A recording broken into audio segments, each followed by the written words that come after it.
Life में हम सब कहीं ना कहीं अपनी मुश्किलात से या जो आपकी डेली चैलेंजेस होते हैं उनसे घबराकर कुछ टाइम के लिए एक रिलीफ चाहते हैं। हम सब कभी कभी इतने थक जाते हैं कि हमारे से जो रूटीन के काम होते हैं, जो रोज़मर्रा की एक्टिविटीज़ होती है, वो नहीं हो पा रही होती।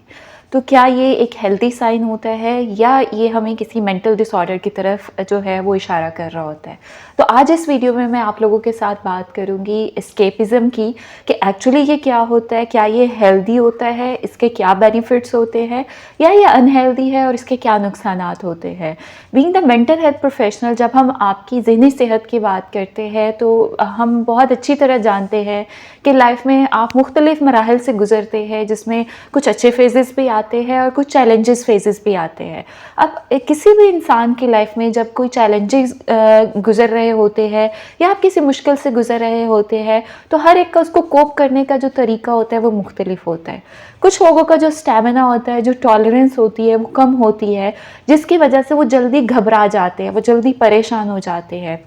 और ऐसे ही लोग एक अपने कोपिंग मैकेनिज़्म में, एस्केपिज़्म में जाते हैं। और एस्केपिज़्म एक ऐसी दुनिया होती है जिसमें आप वक्ती तौर पर कुछ टाइम के लिए जो है वो अपना गम, अपनी परेशानी, अपनी तकलीफ़ें या जो आपके रोज़मर्रा की चीज़ों का बोझ होता है, वो आप उससे अपने आप को जो है वो आज़ाद करते हैं या आप अपने आप को उसमें से निकालते हैं।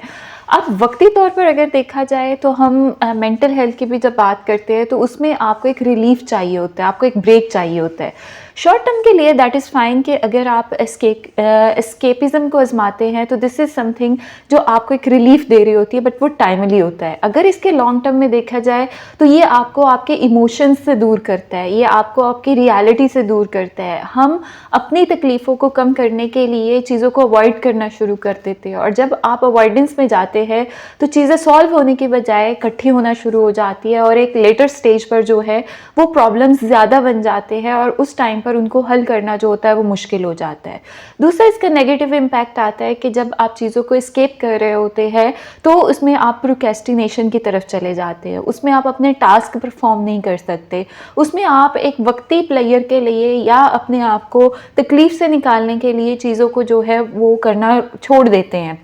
जिसके लॉन्ग टर्म में जो साइड इफ़ेक्ट्स देखें तो आपकी प्रोक्रेस्टिनेशन के साथ एंजाइटी आती है, और एंजाइटी एक ऐसी स्टेट है जिसमें आप हमेशा अनकंफर्टेबल रहते हैं। तो इसलिए वो सारे लोग जो ज़िंदगी में कहीं ना कहीं महसूस करते हैं कि हम थक गए हैं या हमारे से चीज़ें हैंडल नहीं हो रही, तो बजाय वो इस्केप करे या अवॉइडेंस की तरफ जाए, उनके लिए मेरी एक प्रोफेशनल एडवाइस होगी कि अपने इश्यूज़ को, अपने प्रॉब्लम्स को फेस करना शुरू करें, अपनी रूटीन सेट करें, अपने टाइम को मैनेज करना शुरू करें। अगर आपके पास कैजुअल होता है, अगर आप अपने टास्क को तरतीब देकर करते हैं, तो उसके साथ आपकी जो प्रोडक्टिविटी है वो भी बेहतर होती है और आपके स्ट्रेस लेवल्स भी मैनेज होते हैं। So thank you so much for watching this video.